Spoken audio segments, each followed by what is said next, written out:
नमस्ते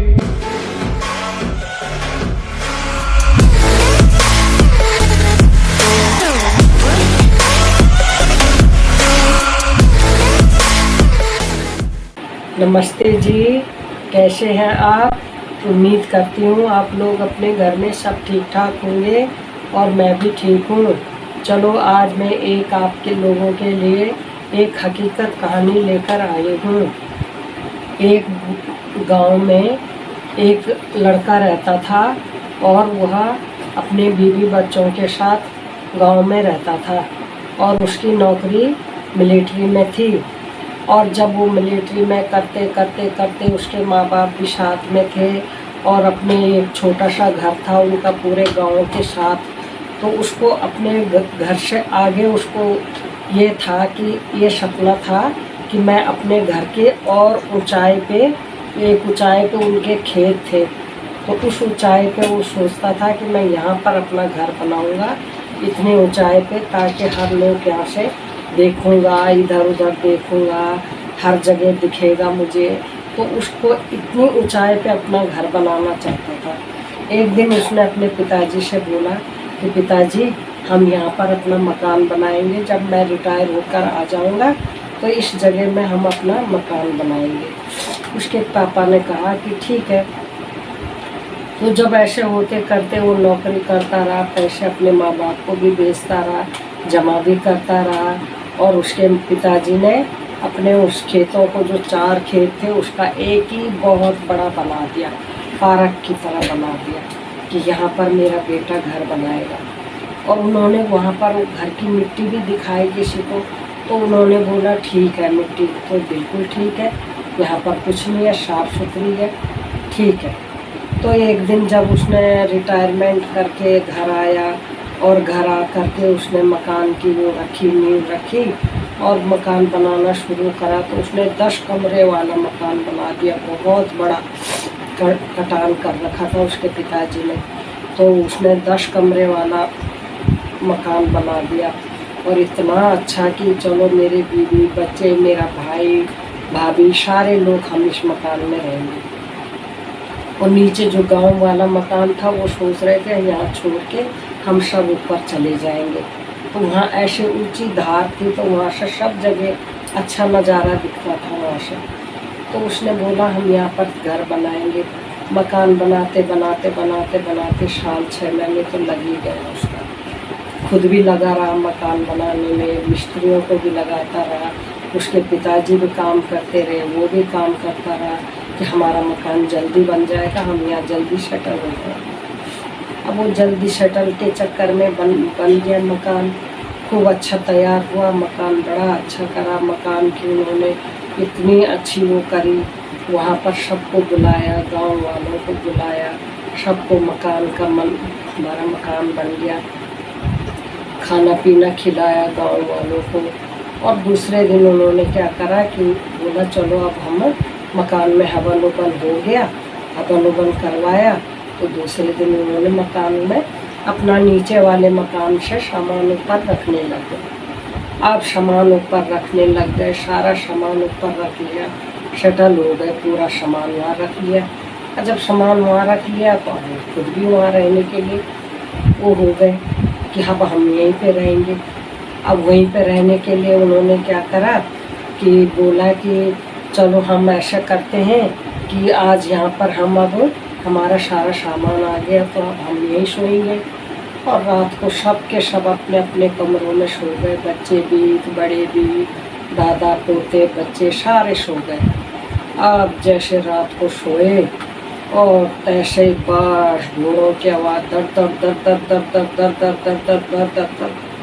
घोड़े जब दौड़े तो वो लोग डर गए और सब के सब एक कोने में खड़े होकर के बैठ गए और बेचारे बैठ गए डर के मारे। बच्चे माँ बाप को चिपक गए कि ये क्या है, ये क्या है माँ, ये क्या है पापा, सब अपने माँ बाप पे बच्चे चिपक गए। जब घोड़ों का गदराट गया तो उन्होंने, जो सबसे बड़ा उनका घोड़ों का जो वो था बॉस, वो बॉस ने बोला, वो खड़े हो गया वहाँ पर। वो गांव में बोलते हैं ना, वो थे, वो क्या बोलते हैं उनको, ये शायर, साईं बाबा के वो थे, वो शहीदों की टोली थी। शहीदों की टोली होती है, साईं बाबा की तरह होते हैं वो गांव के अलग होते हैं। तो वो शहीदों की टोली थी, पूरी की पूरी टोली, और सारे के सारे घोड़े पे दौड़ते दौड़ते उनके जो दरवाजे बंद थे वो दरवाजे खुद पे खुद खुल गए, और खुल गए जैसे तो वो घोड़े दौड़ाते दौड़ाते दौड़ाते, और जो उनका सरदार था वो पहले सबसे आगे था। सबसे आगे होने के बावजूद वो फिर लौट के आया, और लौट के आया और उसने बोला कि आज तो तुम यहाँ पर बच गए, लेकिन कल से अगर तुमने यहाँ पर रहना है तो देख लेना तुम एक भी नहीं बचोगे। मैं तुम्हारे वार्निंग देता हूँ कि तुम यहाँ से खाली करके चले जाओ। ये हमारा रास्ता है, और तुमने हमारे रास्ते में तुमने अपना घर बना दिया, तुमने किसी से पूछा क्यों नहीं? तो उसने बोला महाराज हमने तो पूछा, लोगों ने कहा ठीक है इसलिए मैंने घर बनाया।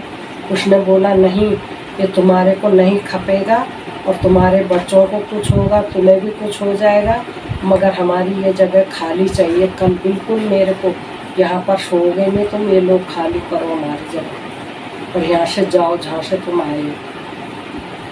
अब वो बेचारे डर के मारे उन्होंने बोला ठीक है जी ठीक है, हम हाथ जोड़ रहे, हमसे गलती हो गई, भूल हो गई। उसने सोचा अब मेरे बच्चे भी जाते हैं, मेरे माँ बाप भी, और हम भी, हम मर जाएंगे तो हमने क्या करना इस मकान को। और इतना बढ़िया मकान था जो, तो जैसे घोड़े दर दर दर दर दौड़े, और अपने आप वो खुल गए दरवाजे दरवाजे, फटाफट आगे के लिए पीछे के लिए घुड़सवारी में चले गए वो साईं बाबा में, और चले गए। तो फिर उस समय तो वो बच गए, और उसकी बीवी ने भी बोला, उसके माँ बाप ने भी बोला बेटा ये क्या हो गया, मतलब क्या कर सकते हैं, हमें तो कुछ पता नहीं था, आपने जिसको मिट्टी दिखाई उसको पूछना था ना कि भाई ये क्या है। उसने हमारे पे इतना मैंने सारी ज़िंदगी के पैसे भी लगा दिए, और आखिर ये हालत है। अब उसके पिताजी ने बोला छोड़ो बेटा, बचे रहेंगे जिंदा रहेंगे तो फिर कहीं अपने उसी कुटिया में रह लेंगे, और यहाँ आके हमने जब सबने मर जाना है तो क्या फ़ायदा यहाँ रहने का, तो इससे अच्छा छोड़ो ये जगह खाली करो और चलो वहीं अपने घर में। और फिर उन्होंने बेचारों ने सारे गांव वाले इकट्ठे हुए, क्या हो गया कैसे हो गया, बल ऐसे ऐसे हो गया, रात को ऐसे ऐसे घटना हमारे साथ घटी, हमको अब जाना पड़ेगा यहाँ से। अब लोगों को बड़ी दया आई कि कल ही उन लोगों ने इतना करा भंडारा का मकान का बनाया, और खुशखबरी सुनाई सबको, सब लोगों को ये दिया, पार्टी दिया, और आज ये फिर खाली कर रहे। एक रात रहे वो वहाँ पर। अब एक रात में इतनी बड़ी घटना घट गई तो दूसरे दिन क्यों रहना था वहाँ पर। उन्होंने तो बोला था कि आज के बाद अगर कभी भी यहाँ पर मिलोगे तो तुम के सारे ख़त्म हो जाओगे, इससे अच्छा आज हम तुम्हारे को बता देते हैं, अब तुम्हारी मर्जी, तुम जाओ ना जाओ। उनने बोला कि ज़िंदा रहेंगे तो फिर हम वहीं रह लेंगे। वहाँ से सारे गांव वाले लोग बेचारा उनका सामान सबके सब रखने लग गए, और बोला कि चलो हम चलते हैं वहीं अपने पुराने घर में, और सब ने उनका सामान रखवाया नीचे। फिर इतनी चोटी पर फिर वैसे नीचे को नीचे आते आते सामान, फिर उनका 4-5 दिन लग गए, लेकिन वो वहाँ सोए नहीं। सामान जैसे वो नीचे ला रहे थे वो नीचे ले आए, और घर उन्होंने अपना वैसे के वैसे छोड़ दिया।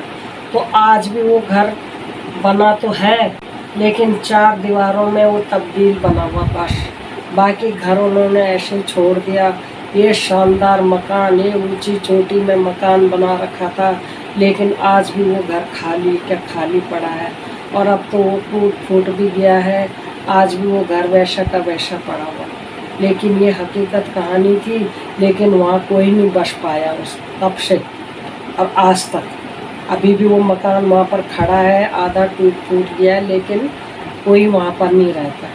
तो ऐसे ख़तरनाक चीज़ होती है, इसीलिए कहते हैं कोई खास जो जानने वाला हो उनको मिट्टी दिखाओ।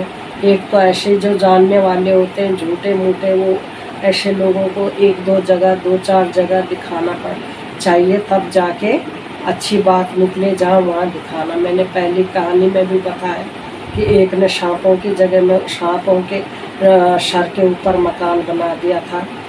तो ऐसे लोग जो नहीं जानते हैं ना गांव में, उनके पास नहीं बोलना चाहिए, जो जानकार हो उनके पास बोलना चाहिए, उनसे पूछना चाहिए। अब उस बेचारे को देखो, पूरी ज़िंदगी की कमाई लगा दी, मिलिट्री से रिटायर हो गया, पूरी पूंजी लगा दी, आखिर ना पैसा उसके पास बचा ना घर बचा, वो तो बिल्कुल कंगाल हो गया। तो ऐसी घटना पर आधारित ये कहानी सच्ची घटना पर है, और ऐसे जगहों पर मकान नहीं बनाना चाहिए। ये सबके लिए ये बातें मैं बता रही हूँ। बाकी आपको ये मेरी कहानी अच्छी लगे तो आप लाइक करें, शेयर करें और सब्सक्राइब करें। और तब तक के लिए नमस्ते जी।